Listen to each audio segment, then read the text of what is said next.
Hello folks, I thought I'd take a few minutes and put together a short video that would help you prepare your student performance record file. This is basically a review of what we talked about during class on Thursday. If you will follow these instructions, then you should be in pretty good shape and be able to build this file without too much trouble. If you remember, we opened this PDF file from our Edmodo page, and we save this into your H drive, so you can open it, get this up on your screen. And we also need to have an Excel file opened where we can build our file that we're going to keep. So we're going to be going back and forth between these two. If you look at your PDF file and look at the yellow row, you can see the widths of the various columns that you need to put in place. Don't forget, if you scroll all the way to the bottom, there's actually two columns that should show up out to the right that couldn't fit on that first page. So don't forget those. So if we go back to Excel, first thing that we want to do is set our column widths. So if I want to do the first column, I'm going to click on A at the top of the column, and I will be sure I'm on the Home tab up here. If I go to Format, column width, this one's going to be 10. The B column will have a width of 60. C column has a column width of 20. D column is 10. E is 20. And the F column, the last one, is a width of 10. So we'll set those in place there.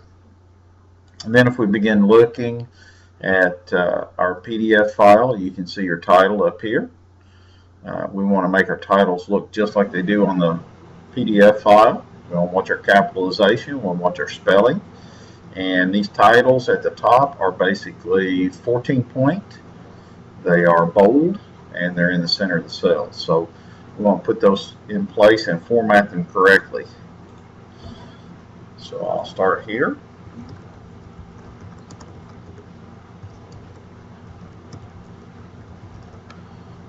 And I generally enter that and then click back in the cell. Once I do that, I can put boldface on that easily. I can change that to 14 point and then apply my center tool. And then I'm going to proceed transferring all the titles and putting those in place and formatting those. I'm going to pause the recording for a minute and do that on mine. And this will be a good time for you to go ahead and get yours caught up with the titles in place.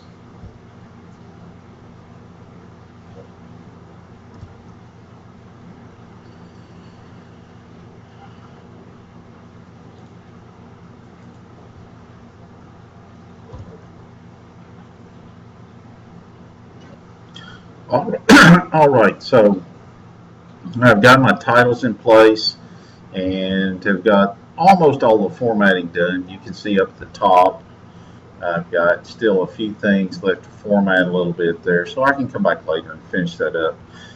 But at this point, what I want to do is go back over to the PDF file, and one at a time, I'm going to bring over the learning target numbers.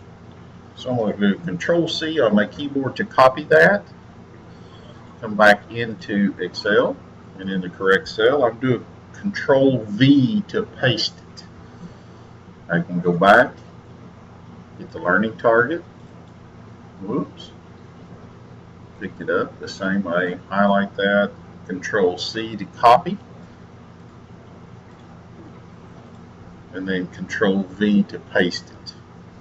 And I can continue in this manner until I've transferred all the information and got all my learning targets and titles and such in here in good shape. And when the formatting's done, I can go ahead and save that. I do want to show you one that's kind of interesting. If you look at, for instance, DM6, let's get that one. Control-C.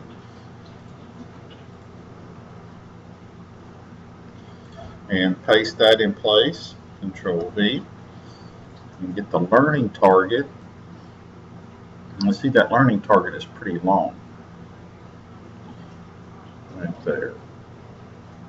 Actually, mine's wanting to have a little trouble there picking it up, so let me go at it this way.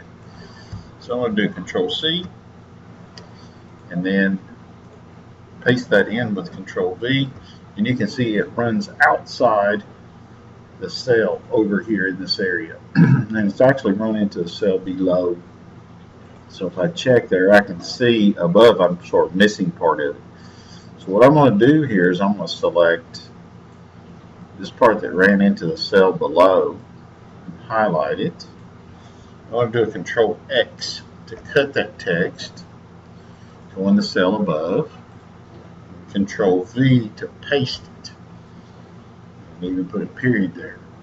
Enter to lock it in. And you can see there that it really has run outside the cell.